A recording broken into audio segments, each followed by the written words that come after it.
Now, hello Simon, always great to chat. So, important day for finalising the election results, yet at the same time Donald Trump is fighting all the way. What is the Electoral College doing today? Can the ongoing court challenges affect the process?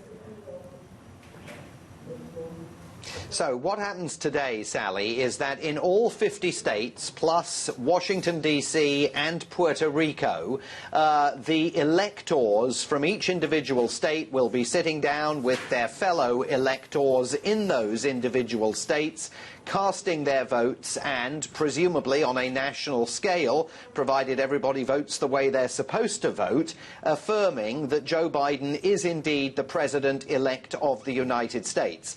But it's not quite over then, because once they've concluded all their separate meetings, and these are 50 individual meetings that will stretch on into the evening here while we wait for Hawaii out on the Pacific side of the country, of course, to conduct its Electoral College meeting. Once that is done, Joe Biden's going to make a speech saying, "I've won the election again, I am the president-elect again," but the Electoral College members from each state have to send a certificate to Washington, D.C., so that on January the 6th, a joint session of Congress can rubber stamp the outcome of today's Electoral College meeting. And the White House is indicating, and some Republicans in the House of Representatives are suggesting, that they may mount some kind of an attempt on January the 6th to try and throw yet another spanner in the works. Now, it seems highly unlikely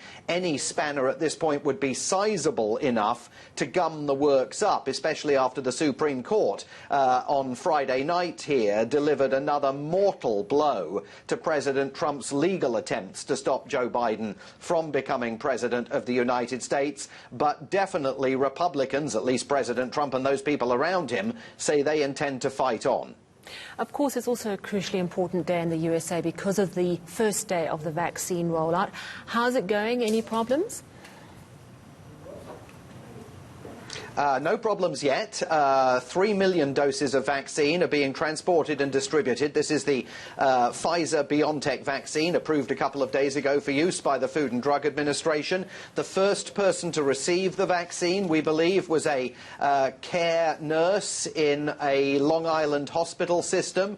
She was seen taking the vaccine in a live-streamed broadcast that was being watched virtually by the governor of New York, Andrew Cuomo. Governor Cuomo has warned that in New York itself, 50% of the population has indicated that they are very hesitant to take the vaccine. So he argued it was very important for that first jab to be seen publicly, and he's going to begin, as other political leaders will begin here, a massive public education campaign in order to try and overcome skepticism about the pace with which this vaccine and the Moderna vaccine that's about to be approved have been developed, and what public health officials say is the safety of both of those vaccines. Here in South Africa, Simon, we're just over 2 hours away from an expected presidential address.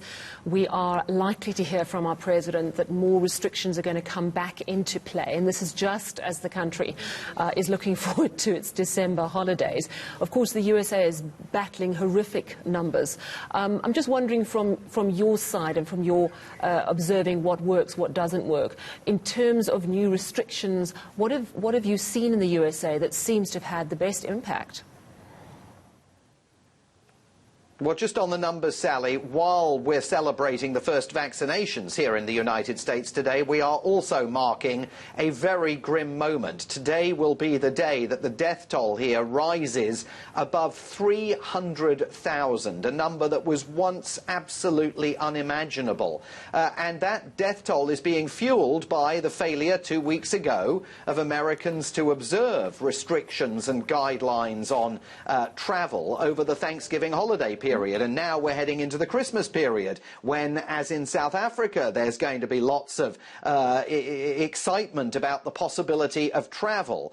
There has not been here the kind of national leadership that many other countries have experienced. President Trump at no point told Americans to stay home and not to travel over the Thanksgiving period. It's fallen to each individual state to make recommendations, and national guidelines, in as much as they exist, have very largely been ignored here, which is one reason why today in New York you won't be able to sit indoors at a restaurant. They're closing them down again, introducing outdoor dining only, a whole raft of new restrictions being imposed here, and warnings that every single day for the next 2 months at least, more than 3,000 Americans will die, the availability of the vaccine notwithstanding. That's truly shocking figures. Thank you so much. That's our Washington correspondent, Simon Marks.